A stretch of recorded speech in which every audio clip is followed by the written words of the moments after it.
Selon vous, quelles sont les causes du chômage? La mauvaise gestion de l'état des finances publiques qui fait qu'il y a tellement de contraintes administratives que vouloir entreprendre en France, ça relève d'une aventure et d'une volonté phénoménale. Il y a des gens qui n'ouvrent plus d'entreprise parce que les prélèvements obligatoires sont beaucoup trop gros, trop forts, trop importants, et il y a des gens qui hésitent même alors qu'ils pourraient encore travailler, à continuer de travailler tellement c'est pénible de savoir que finalement 60% de ce qui est perçu par une entreprise est reversé à l'État d'une façon ou d'une autre et mal géré. Encore une fois, ça serait très bien géré.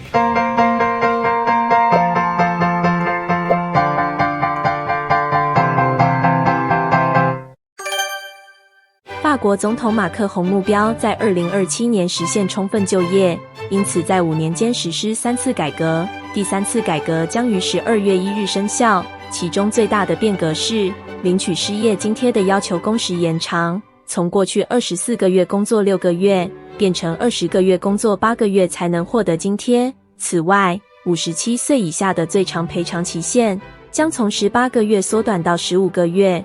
此改革将使年轻人和短期性的员工处境变得更加复杂。我们来听听民众的反应如何。Qu'est-ce que pensez-vous de cette réforme? Pourquoi pas? Pourquoi pas? Très bien. D'accord. Pourquoi, monsieur?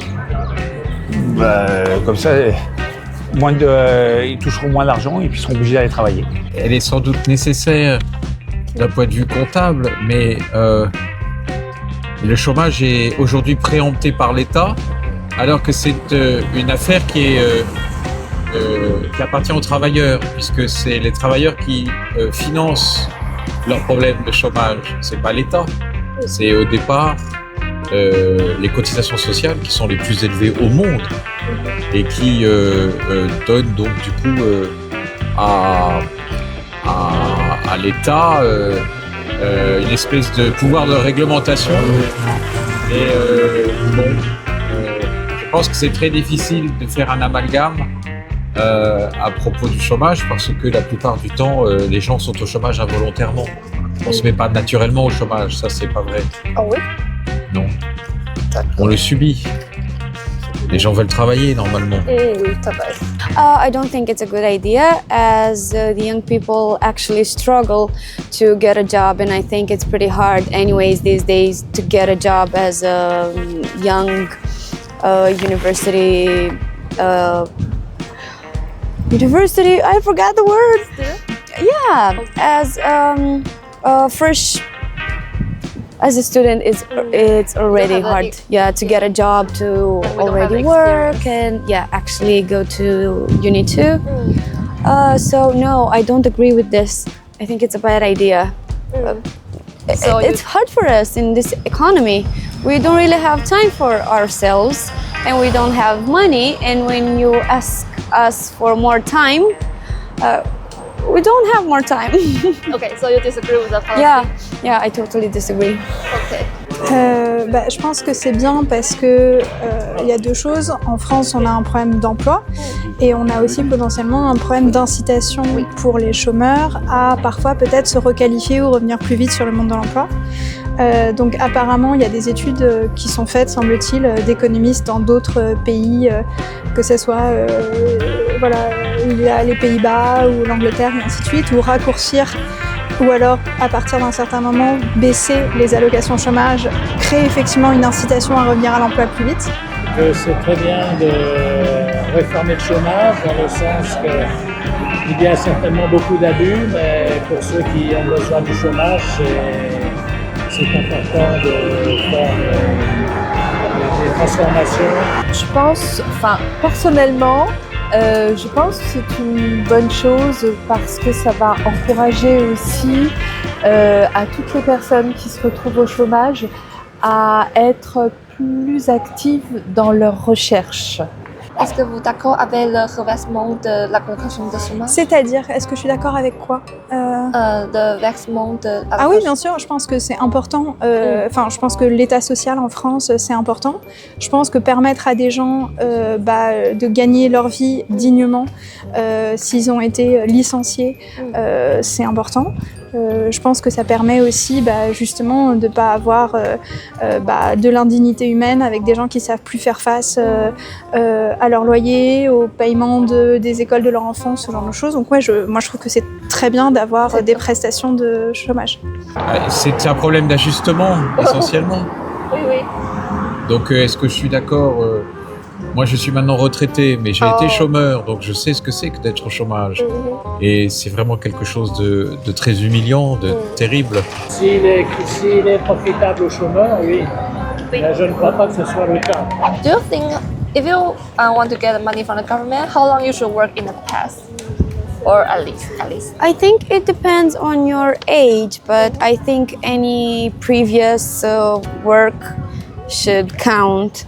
Any part-time work or anything. I don't know if there should be, I don't know, maybe 6 months. Oh, 6 months. I think it's like a part-time worker.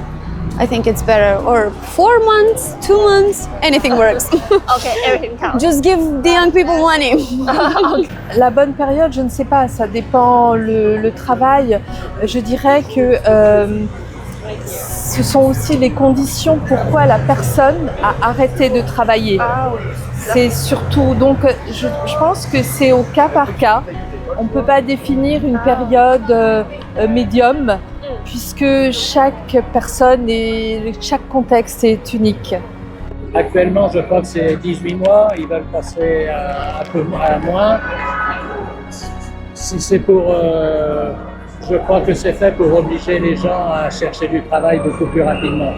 Mais ça dépend du marché et le marché actuellement n'est pas facile pour trouver du travail.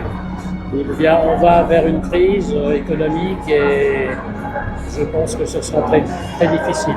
Moi, j'ai pas d'idée de quelle est la période idéale pour la durée de versement des allocations au chômage. Je pense qu'il y a des gens bien plus intelligents que moi qui sont spécialisés de ces questions, qui sont des économistes, des responsables de mouvements sociaux, des syndicalistes qui se sont planchés sur le sujet à la fois en France et sur d'autres pays. Semble-t-il qu'effectivement, à partir d'un certain moment, créer une incitation au retour à l'emploi en baissant les versements de l'allocation chômage, ça permet de repousser à l'emploi. Donc dans ce cas-là, c'est bien. J'ai pas, moi, de sentiment particulier par rapport à ça, quoi. Mais normalement, les gens partent à la retraite à 64 ans. Donc la difficulté, c'est pour ceux qui ont 55 ans, qui vont avoir beaucoup de mal à trouver un job avec les diplômes ou avec la formation ou l'expérience professionnelle qu'ils ont. Et la plupart du temps, ils n'arrivent pas à retrouver un métier normal. Et l'idée du président, c'est de dire, c'est pas grave, quel que soit votre métier précédent, prenez le premier métier que vous trouverez, et puis voilà. Alors il y a des gens qui se retrouvent très déclassés par ça, parce qu'ils étaient au départ cadres, et puis ils étaient dans des services administratifs, et puis tout d'un coup on va leur demander d'avoir des jobs des mineurs ou beaucoup moins intéressants. Donc c'est vrai que c'est quand même très perturbant. En plus de exceptions en matière de travaux, existe autre condition pour bénéficier de l'allocation de chômage?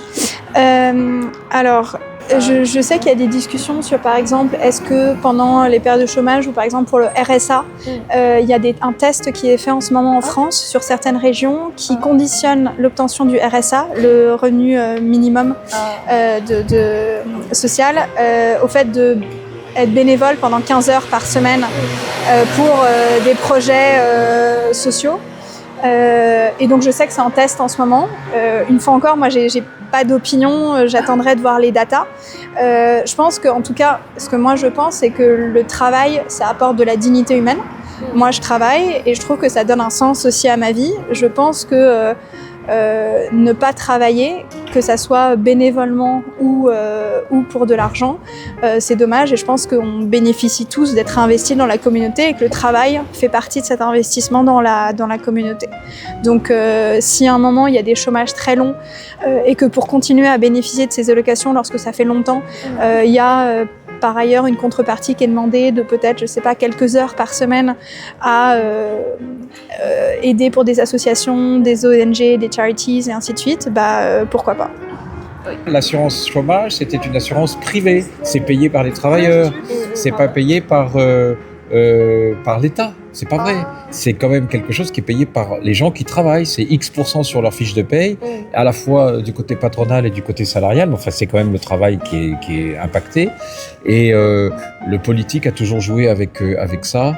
Et de toute façon, la gestion de la France est tellement mal organisée depuis si longtemps. Le déficit de la France est absolument abyssal. Il est dans les mains de fonctionnaires dévoyés.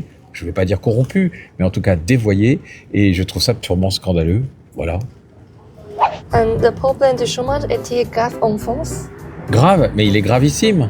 Oui. Il est gravissime parce que il y a des gens qui en profitent pour ne plus travailler du tout, parce qu'ils vont toujours se débrouiller. Il y a une extension, je crois, aujourd'hui, des périodes, tant qu'on n'a pas travaillé 8 mois, on ne peut pas y prétendre, alors qu'avant c'était 6, je crois. Ça, bon voilà, je crois. En fait, c'est un drame pour toute une génération, oui. Et puis surtout, je crois, pour les seniors, surtout, essentiellement pour les seniors. Parce que c'est très compliqué de se recaser. Moi, j'ai pris ma retraite plus tôt que prévu à cause de ça. Je ne sais pas si je suis compétente pour répondre à cette question. Ce que je sais, c'est qu'on n'a pas ce qu'on considère le plein emploi en France. Je crois qu'on tourne autour de 11 à 12% de chômage en France, c'est ça? Est-ce que vous connaissez les figures du chômage en France? Non. Je pense qu'on est autour de 12% de chômage en France. Ah oui? Je sais qu'il y a des bassins de population dans des régions en France dans lesquelles c'est difficile de trouver de l'emploi. Nous sommes dans une période où on a connu une période où il y avait plus de chômage. Il y a eu une grande amélioration. Je pense que maintenant il y a du chômage parce que les métiers ont changé. Les métiers ont changé et il y a tout un panel de populations qui n'ont pas évolué pour pouvoir effectuer ces nouveaux métiers. Il est grave, je pense que oui, c'est grave, oui, parce que il y a beaucoup de gens qui n'ont pas de travail et qui sont dans la rue, qui n'ont même pas de chômage d'ailleurs.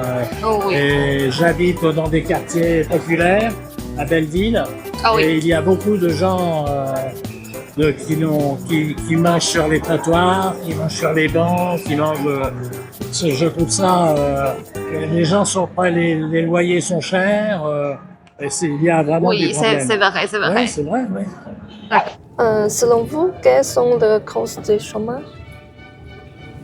La mauvaise gestion de l'état des finances publiques, qui fait qu'il y a tellement de contraintes administratives que vouloir entreprendre en France, ça relève d'une aventure et d'une volonté phénoménale. Il y a des gens qui n'ouvrent plus d'entreprise parce que les prélèvements obligatoires sont beaucoup trop gros, trop forts, trop importants, et il y a des gens qui hésitent même, alors qu'ils pourraient encore travailler, à continuer de travailler, tellement c'est pénible de savoir que finalement 60% de ce qui est perçu par une entreprise est reversé à l'État d'une façon ou d'une autre.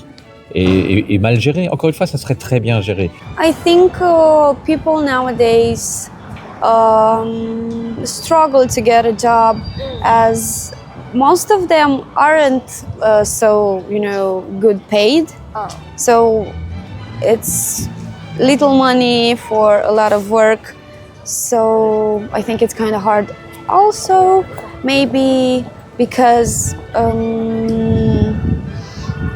all the, AI stuff and the internet stuff, I think young people, replaced the classical workplaces with, jobs as, maybe OnlyFans work or YouTube or influencer stuff. I think it's easier money. La première, c'est qu'il y a en France, on a désindustrialisé la France depuis 20 à 30 ans. Donc concrètement, ça veut dire qu'il y a moins d'usines, donc il y a moins d'emplois en usine. Donc ça veut aussi dire qu'en France, avoir des emplois lorsqu'on est peu qualifié, ça ne veut pas dire qu'on n'a pas des compétences, mais c'est-à-dire qu'on appelle ça des emplois peu qualifiés. Lorsqu'on est ouvrier, c'est compliqué parce qu'il y a de moins en moins d'emplois. Donc quand on est un ouvrier de 50 ans et que son usine vient de fermer, c'est pas facile de retrouver un emploi similaire. Donc en fait, il faut se requalifier et ça arrive pas tout de suite. Et ça peut être difficile de changer de vie et de changer d'emploi à 40 ou 50 ans. Et je pense qu'on est en train, à la faveur du Covid, de comprendre qu'il faut réindustrialiser la France, qu'il faut aussi peut-être décentraliser la France, c'est-à-dire que tous les emplois soient pas juste dans le bassin d'Île-de-France. Et je pense que ça, c'est à la fois des politiques publiques, des incitations des entreprises, mais je pense aussi qu'il y a une vraie responsabilité des entreprises françaises à peut-être parfois, hélas, chercher moins le rendement et moins la marge brute et plus une vision long terme de qu'est-ce que ça veut dire un emploi en France. Mais c'est compliqué parce que les actionnaires et le marché rémunèrent pas forcément cette pensée-là et veulent beaucoup de marge, beaucoup de croissance très vite. Et ça veut dire concrètement, avec les salaires qu'on a en France, que c'est plus facile d'aller exporter son usine en Chine ou en Thaïlande ou en Afrique que de garder l'usine en France parce que c'est plus cher, les employés sont plus chers, on a beaucoup de charges sociales. Et donc je pense que les entreprises aussi et le marché a une responsabilité de peut-être pas chercher juste la croissance à tout prix. Voilà.